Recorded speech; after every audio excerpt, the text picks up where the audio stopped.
আমার রাসূলকে তারুণ্য দেওয়ার বৈঠকে হত্যার সিদ্ধান্ত নেওয়া হয়েছিল, সেইখানেও শয়তান জুব্বা পরিহিত ছিল, শয়তানের হাতে তাসবিহ ছিল, টুপি ছিল, বাকরি ছিল। শয়তান ওই সময় মুলবির বেশাই মানুষকে মুরব্বি সেজে বুদ্ধি পরামর্শ দিয়েছিল রাসূলদের বিরুদ্ধে। আজকে এক কথা বলবো, হাজারো কোটি কথা। ইসলামের কর্মে যদি শয়তানের চরিত্র ফুটে ওঠে, আপনি শয়তান। আপনার কর্মে যদি কুফরি ফুটে ওঠে, আপনি কাফের। আপনার কর্মে যদি নাস্তিকতা ফুটে ওঠে, আপনি নাস্তিক। আপনার কর্মে যদি মুসলমানের চরিত্র ফুটে ওঠে, তাহলে আপনি মুসলমান। আপনার কর্মে যদি রাসূলের আদর্শ ফুটে ওঠে, আপনি রাসূলের উম্মত। আপনার চরিত্রে যদি ওলি আল্লাহর চরিত্র ফুটে ওঠে, আপনি ওলি আল্লাহ। সম্মানিত ভিউয়ার্স, মুসলিম ভাইদের প্রতি সালাম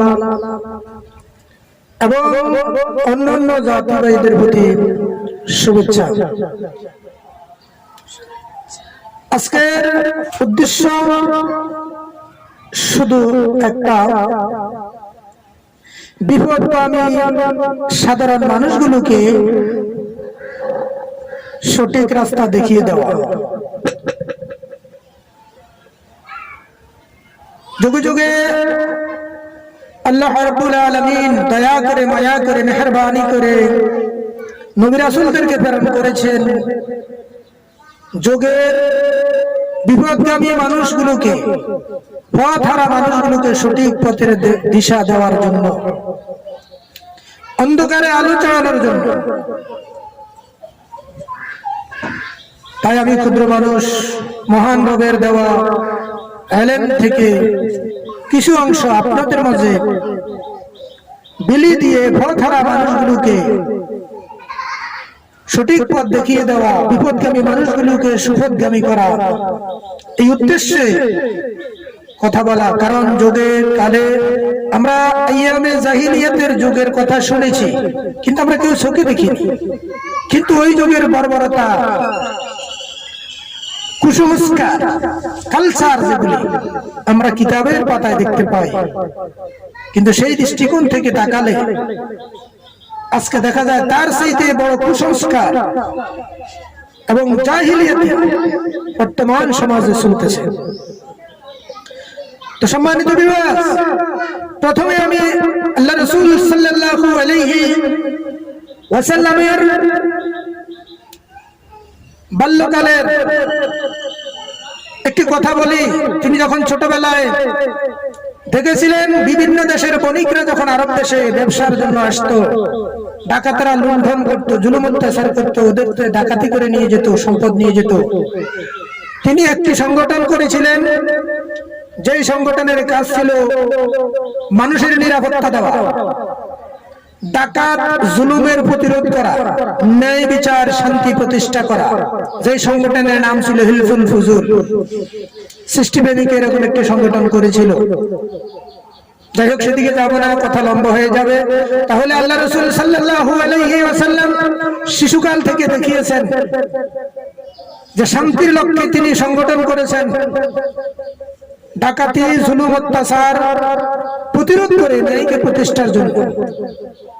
আর আজকে দেখুন, আমরা উম্মতে মুহাম্মদী পরিচয় দিয়ে সংগঠন করে মানুষের উপরে শোষণ চালাচ্ছি, জুলুম অত্যাচার চালাচ্ছি, সংগঠন করে মানুষের দরবার বাড়িঘর ভাঙচুর করছি। তাহলে সম্পূর্ণ বিপরীত, অথচ আমরা দাবি করছি উম্মতে মুহাম্মদী। আমি বলবো রাসূল সাল্লাল্লাহু আলাইহি ওয়াসাল্লামের নীতি ছিল শান্তি প্রতিষ্ঠা, অন্যায়কে প্রতিরোধ। তুমি যদি উম্মতে মুহাম্মদী দাবি করে থাকো, মুসলমান বলে নিজেকে পরিচয় দিয়ে থাকো, আজকে থেকে শপথ গ্রহণ করো অন্যায়ের প্রতিরোধ করবে, শান্তি প্রতিষ্ঠার লক্ষ্যে কাজ করবে। সম্মানিত ভিউয়ার্স, আজকের ভিডিওটি দেখলে সম্পূর্ণ লাইভটা যদি আপনি দেখেন, আপনি ক্লিয়ার হয়ে যাবেন আজকে দেশে কারা সংঘাত সৃষ্টি করতেছে। আপনি ক্লিয়ার হয়ে যাবেন কারা মুসলিম, আপনি ক্লিয়ার হয়ে যাবেন কারা কাফের, আপনি ক্লিয়ার হয়ে যাবেন কারা আজকে বিভিন্ন দরবার ভাঙচুর করতেছে, দরবারগুলোতে আক্রমণ চালাচ্ছে। আমি অতীত নিয়ে আপনাদেরকে কিছু ঘটনা থেকে সংক্ষিপ্ত আকারে বোঝার জন্য একটু আলোর বিষয়। সম্মানিত ভিউয়ার্স, কারা আজ দরবারগুলো ভাঙছে, কারা আজকে সারা দেশে ডাকাতি লুণ্ঠন জুলুম অত্যাচার করতেছে, কারা আজকে সাধারণ মানুষকে বিপদগামী করতেছে। যদি ভিডিওটি পরিপূর্ণ দেখেন, আপনি ক্লিয়ার হয়ে যাবেন। সম্মানিত বিরাজ, আজ আমাদের সাধারণ যুবক শ্রেণীকে, আগে পূর্ব জামানায় ওগুলি ছিল, যুবকরা কিশোররা অনেক সাধারণ মানুষ বুঝতো না। তৎকালীন যুগে সমাজের জ্ঞানী কাফেরদের যারা মুরব্বী ছিল তাদের কথা মতো চলে তারা নবীদের দুশ্মনী করেছে, নবীদের প্রতি জুলুম করেছে, সত্যের বিপরীতে চলছে, অন্যায় জুলুম অত্যাচার করেছে। আজকেও তা আমাদের দেশে চলছে, আমাদের সারা পৃথিবীতে চলছে। সম্মানিত বিরাজ, প্রথমে আমি ছোট্ট একটি কথা বলি। বাদশাহ আব্রাহার ছিল, যখন কাবা ঘরে মানুষ আসতো, বাদশাহ আব্রাহার হিংসায় জ্বলত, তখন সে নিজেও একটি কাবা ঘর তৈরি করেছিল। সেখানে মানুষ যেন মক্কায় যেভাবে মানুষ সমাগম হয়, ওখানে যেন মানুষ সমাগম হয়, তার ব্যবসা হয়। সে এটাকে ব্যবসায়িক চিন্তা ভাবনায় নিয়ে সে নিজে একটি কাবাঘর তৈরি করেছে। কাবাঘর তৈরি করে সেখানে মানুষকে সারা পৃথিবী আহ্বান করেছে, কিন্তু না, সেখানে মানুষ যাচ্ছে না।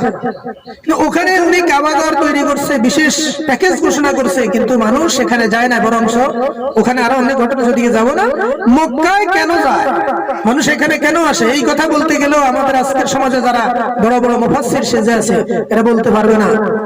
যাক, ওইদিকে আমি যাব না, আমি শুধু এটুকু বলছি। তাহলে তখন আব্রাহার বাদশা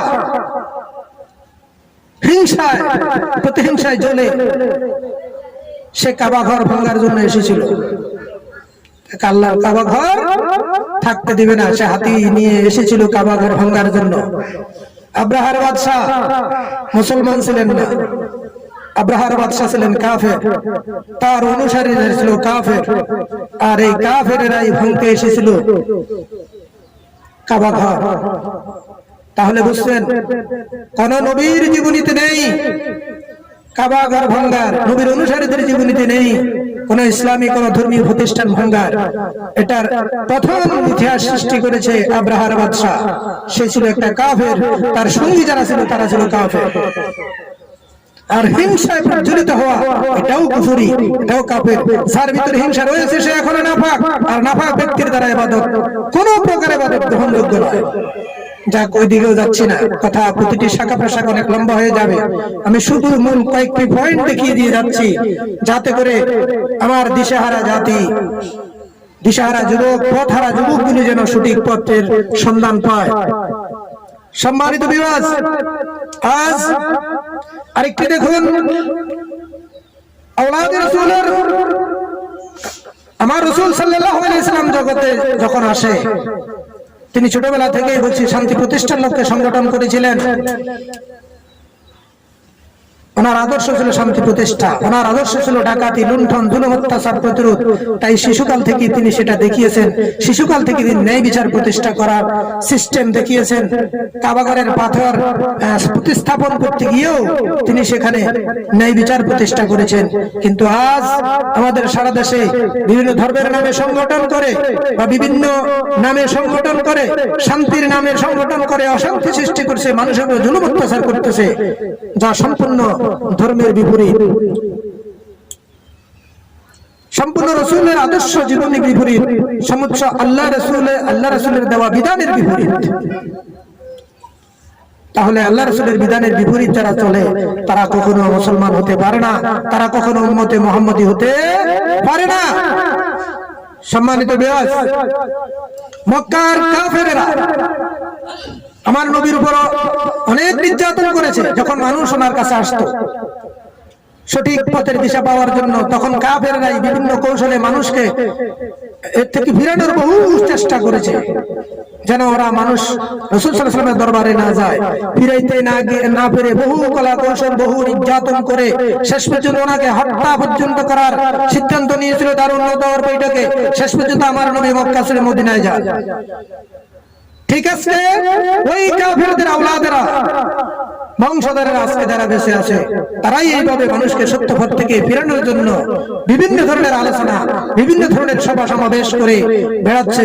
শেষ পর্যন্ত না পেরে তারাও তখন ওই রকম সত্যের পথের দিশারি যারা আল্লাহর পক্ষ থেকে যুগে যুগে জিন্দেগি কিতাব আল্লাহর ওলিগণ, আওলাদের রাসূলগণ পৃথিবীতে ছড়িয়ে ছিটিয়ে আছে মানুষকে সঠিক পথের দিশা দেওয়ার জন্য। আল্লাহর পক্ষ থেকে আগত আল্লাহর ওলিগণ জায়গায় জায়গায় মানুষকে যখন সত্যের দিশা দিচ্ছে, আর মানুষ যখন সেখানে যাচ্ছে, তাদের বিপরীতে ওই কাফেরের বংশধরেরাই ওদেরকে মানুষকে ওই সত্য পথ থেকে ফেরানোর জন্য বিভিন্ন কলা কৌশল করে বেড়াচ্ছে। যখন তা পারছে না, তখন ওই দরবারগুলোতে আক্রমণ করছে, তাদের জুলুম অত্যাচার করছে, ভাঙচুর করছে, অগ্নিসংযোগ করছে। এটা সম্পূর্ণ কাফেরদের খাসিয়তের সাথে মিলে। আমার নবী নয়, পৃথিবীর জমিনে যত নবী রাসূল এসেছে, আপনি একজন নবী রাসূলের জীবনী থেকে দেখাতে পারবেন না তারা কাউকে আক্রমণ করেছে, জোর করে কারো উপর ধর্ম চালিয়েছে, জোর করে কোন নবী কারো ধর্মীয় প্রতিষ্ঠানে আক্রমণ করেছে, এমন নজির ইতিহাস আপনি দেখাতে পারবেন না। তাহলে এগুলি নবী রাসূলদের কাজ নয়, এগুলি যারা করেছে সম্পূর্ণ কাফের। তারা কাফেররা এগুলি করেছে, আর কাফেরদের কর্মই ধর্মের পরিচয় দেয়, কর্মই ধর্মের পরিচয় দেয়। আপনার কর্ম যদি রাসূলদের আদর্শে আপনার কর্ম ফলিত হয়, ফুটে উঠে, তাহলে আপনি উম্মতে মুহাম্মাদী বা রাসূলদের উম্মত হিসেবে স্বীকৃতি নিজেকে স্বীকার করতে পারবেন। আর যদি আপনার কর্মে কাফেরদের চরিত্র ফুটে উঠে, তাহলে আপনি নিজেকে নিজে বিচার করে নেন আপনি কাফের। কর্মেই ধর্মের পরিচয়, কর্মেই ধর্মের পরিচয়। যেটা বলছি, আপনার কর্মের মধ্যে রাসূলদের আদর্শ শান্তি প্রতিষ্ঠা হয়, তাহলে আপনি রাসূলের উম্মত। আর আপনার কর্মে যদি শয়তানের চরিত্র, কাফেরের চরিত্র গড়ে ওঠে, তাহলে আপনি মনে রাখবেন আপনি কাফের। সম্মানিত বিয়াস, আপনারা এবং নিজেকেও বিচার করবেন, অন্যদেরকেও দেখবেন যারা যাদের চরিত্রের মাধ্যমে কুফরি ফুটে উঠে, শয়তানি কর্ম ফুটে উঠে, প্রতিফলিত হয়, জানবেন ও শয়তান, ও কাফের। আর যার চরিত্রের মাধ্যমে রাসূলের আদর্শ ফুটে উঠবে, যার চরিত্রের মাধ্যমে শান্তি প্রতিষ্ঠা, যার কর্মে কাছে শান্তি প্রতিষ্ঠা হবে, বুঝে রাখবেন সেই মুসলমান, সেই উম্মতে মুহাম্মাদী। সম্মানিত বিয়াস, আরেকটি কথা এখানে বলে যাই, আমার নবী যখন দুনিয়া থেকে পর্দা নেয়, তখন অনেক কাফেরও ছিল আমার রাসূলের বিরুদ্ধে। রাসূল দুনিয়া থেকে চলে যাওয়ার পর তো আমার নবী যখন আমাদের জাহিরি চক্ষু থেকে যখন পর্দা নেয়, ইয়াজিদ এবং মুআবিয়া এবং রাসূল থাকা অবস্থায় বহু গুপ্তচর মুনাফিক ছিল, তাদের উদ্দেশ্য ছিল রাসূলের ধর্মকে ধ্বংস করা। ওই মুনাফিক সম্প্রদায় এবং এই মুনাফিক সম্প্রদায়ের লোকেরা, কাফের সম্প্রদায়ের লোকেরা ঐক্যবদ্ধ হয়ে এবং আমার আওলাদে রাসূল সাল্লাল্লাহু আলাইহি ওয়াসাল্লামের আওলাদকে কাফের সম্প্রদায়ের লোকেরা সংগঠিত হয়ে ইয়াজিদ সহ, সেদিন ইয়াজিদ সহ আওলাদে রাসূলদেরকে হত্যা করেছিল। ইয়াজিদ নিজে কাবা ঘরে, সে মুসলমান দাবি করে, আজকে কারা ইয়াজিদকে মুসলমান বলছে? ইয়াজিদ নিজে কাবা ঘরে তার বাহিনীদের আক্রমণ করেছে, অ্যাটম বোমা ফুটিয়েছিল, কাবা ঘরে আগুন দিয়েছিল, মসজিদে নববীতে 3 দিন পর্যন্ত গাদা ঘোড়া বেঁধেছিল, গাদা ঘোড়া তারা লাদাইছে, শোনাইছে মসজিদের ভিতরে। আজকে তারা মসজিদকে আল্লাহর ঘর বলে দাবি করে। তারাই, তাদের পূর্বসূরীরাই মসজিদে কাবা করে গাদা ঘোড়া দিয়া, যেখানে মসজিদে নববীতে গাদা ঘোড়া দিয়ে পায়খানা করাইছে, মসজিদে কাবা ঘরে গিয়ে আগুন দিয়েছে, অনেক নির্যাতন করছে। ঠিক ওই ইয়াজিদ বাহিনী, ওই গুপ্তচর মুনাফিকদের বংশধর, কাফের এবং মুনাফিকদের সংমিশ্রিত সম্প্রদায়েরা আজকে আল্লাহর ওলিদের দরবারে, তাদের বংশধরেরাই আজকে ওলি আল্লাহর দরবারে আক্রমণ করে ওলি আল্লাহর দরবারগুলোকে অগ্নিসংযোগ করতেছে, ভাঙচুর করতেছে। যারা সত্যের পথে পরিচালিত হচ্ছে তাদের উপর আক্রমণ করছে, জুলুম করতেছে, অত্যাচার করতেছে, লুণ্ঠন করেছে। আজকে গতকাল একটা ভিডিও দেখলাম শেরপুর মুর্শিদপুর দরবার শরীফ থেকে, এই লেবাসধারী মোল্লা মুন্সি, আরবি ভাষা জ্ঞানী কিছু শয়তান। আপনারা এখানে একটি চরিত্র রাখবেন, যুগে যুগে শয়তান। ইব্রাহিম নবীর জামানায় যখন ইব্রাহিম নবীকে অগ্নিতে নিক্ষেপ করা হয়েছিল, আমার রাসূলকে দারুন নদর বৈঠকে হত্যার সিদ্ধান্ত নেওয়া হয়েছিল, সেইখানেও শয়তান জুব্বা পরিহিত ছিল, শয়তানের হাতে তসবিহ ছিল, টুপি ছিল, বাকরি ছিল। শয়তান ওই সময় মুরব্বীর বেশেই মানুষকে মুরব্বী সেজে বুদ্ধি পরামর্শ দিয়েছিল রাসূলদের বিরুদ্ধে। আজকের ঠিক মোল্লা সমাজ, আরবি ভাষা জ্ঞানী, পোশাক পরিহিত ওই কাফের মুনাফিক সম্প্রদায়, ওই শয়তানেরাই ওলি আল্লাহর বিরুদ্ধে মানুষকে লেলিয়ে দিচ্ছে, মানুষকে বিপদগামী করছে। সেই মুরব্বী সেজে শয়তানকে ওই সময় পাঞ্জাবি ভরা দেখা গেছিল। ইব্রাহিম নবীকে যখন অগ্নিতে নিক্ষেপ করার পরামর্শ এসেছিল, তখন শয়তান সেখানে মুরব্বীর বেশে গিয়ে বুদ্ধিজীবী হয়ে পরামর্শ দিয়েছিল।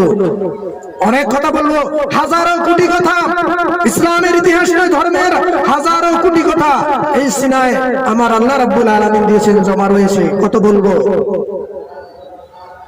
তবে সম্মানিত বিভাগ, সত্যের বিপরীতে চলা, নবী রাসূলদের বিরোধিতা করা, মানুষের বাড়িতে আক্রমণ করা, লুণ্ঠন করা, জুলুম অত্যাচার করা, এগুলো সম্পূর্ণ কাফেরদের খাসিয়ত, মুনাফিকদের খাসিয়ত, বিধর্মীদের খাসিয়ত, নাস্তিকদের খাসিয়ত।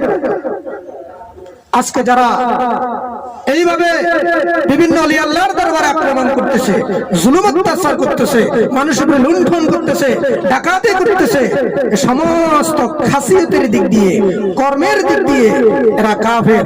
কর্ম পরিচয়ে এরা শয়তান, কর্ম পরিচয়ে এরা মুরতাদ, কর্ম পরিচয়ে এরা মুনাফিক। কর্মে, আমি আবার বলছি, কর্মে ধর্মের পরিচয় দেয়। আপনার কর্মে যদি শয়তানের চরিত্র ফুটে ওঠে, আপনি শয়তান। আপনার কর্মে যদি কুফরি ফুটে ওঠে, আপনি কাফের। আপনার কর্মে যদি নাস্তিকতা ফুটে ওঠে, আপনি নাস্তিক। আপনার কর্মে যদি মুসলমানের চরিত্র ফুটে ওঠে, তাহলে আপনি মুসলমান। আপনার কর্মে যদি রাসূলের আদর্শ ফুটে ওঠে, আপনি রাসূলের উম্মত। আপনার চরিত্রে যদি ওলি আল্লাহর চরিত্র ফুটে ওঠে, আপনি ওলি আল্লাহ। সম্মানিত বিরাজ, হাজারো কোটি কথা আছে, আজকে এদিকে যাব না। আজকে শুধু কর্মে এটুকু পরিচয় দিলাম, ইনশাআল্লাহ আগামীতে আবার চেষ্টা করব। যে একটু বলছিলাম কর্মে ধর্মের পরিচয়, আরেকটু বলবো মানুষ শয়তানের বাহন, মানুষ আল্লাহর প্রতিনিধি। এই দুইটি চরিত্র ইনশাআল্লাহ আগামীকাল আবার কথা বলবো, যদি আল্লাহ তৌফিক দেন, বাঁচিয়ে রাখেন। হাজারো কোটি কথা এখানে যাওয়া, আমি সম্মানিত সাধারণ মানুষদেরকে বলবো এবং যুবক শ্রেণীদেরকে বলবো, কালকে বলেছি, শুধু পোশাক দেখেই মোল্লা মৌলবি ভেবে তার পথে চলবেন না। পোশাককে আপনার বিবেক দিয়ে সুস্থ বিবেচনা করে দেখবেন আসলে কোনটি সঠিক পথ।